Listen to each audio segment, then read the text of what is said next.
शुभोदय बच्चों। Narayan live classes में आप लोगों का स्वागत है। मेरा नाम सिकंदर है। मैं आज आप लोगों को स्वराज्य की नींव पाठ से संबंधित जो असाइनमेंट आप लोगों को दिया गया है उसके उत्तरों की चर्चा करने वाला हूं। बच्चों सब लोग ध्यान दीजिए, सुनिए। पहला प्रश्न है, आदर्शोन्मुख यथार्थवादी लेखक के बारे में आप क्या जानते हैं, लिखिए। आदर्शोन्मुख यथार्थवादी लेखक कौन है? विष्णु प्रभाकर जी हैं।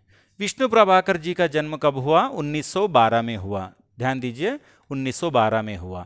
वे आदर्श प्रिय व्यक्ति थे।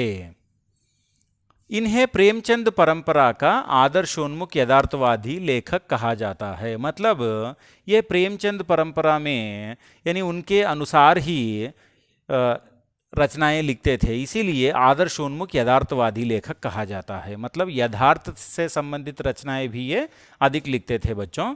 और आवारा मसीहा नामक रचना के लिए इन्हें सोवियत लैंड नेहरू पुरस्कार से सम्मानित किया गया। ये बहुत ही फेमस रचना है बच्चों, ये आवारा मसीहा। इसके लिए इन्हें क्या मिला? सोवियत लैंड नेहरू पुरस्कार से सम्मानित किया गया। और इन्हें भारत सरकार की ओर से पद्म भूषण उपाधि भी मिली है बच्चों। पद्म भूषण पुरस्कार से इनको सम्मानित किया गया। और इनका देहांत जो है 2009 में हुआ था बच्चों, समझ गए? तो ये है विष्णु प्रभाकर जी का लेखक परिचय। अब आएंगे हम दूसरे प्रश्न में। महारानी लक्ष्मीबाई का कौन सा कथन तुम्हें अच्छा लगा और क्यों?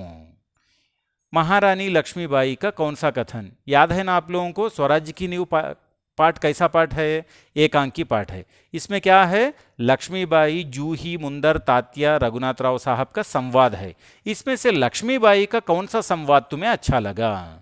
तो यहां इसका उत्तर सुनिए आप लोग।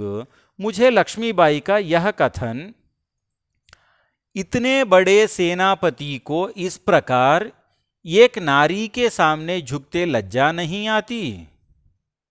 समझ में आई बात आप लोगों को? ये कथन लक्ष्मीबाई तात्या से कहती है, समझ गए ना? लास्ट पेज में है, देखिए ये। तो ये मुझे अच्छा लगा है क्योंकि यह कथन तात्या के मन में स्वतंत्रता, देश प्रेम और कर्तव्य की भावना को जगाता है। तो यह कथन जो है, ये संवाद जो है, तात्या के मन में देश प्रेम और कर्तव्य की भावना को जगाता है बच्चों। क्यों? क्योंकि तात्या जो है विलासमय जीवन बिता रहा है, उसे स्वतंत्रता उसके मन में लानी चाहिए, स्वतंत्रता और देश प्रेम की भावना उसमें लानी चाहिए। इसीलिए लक्ष्मीबाई ये कथन कहती है। ठीक है ना बच्चों? ये रहे प्रश्नों के उत्तर बच्चों। अभी हम आएंगे व्याकरण के अंतर्गत।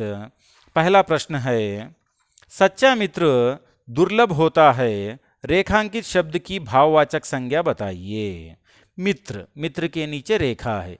मित्र का भाववाचक संज्ञा क्या होता है? मित्र, मित्रता। सही विकल्प क्या है? सी है।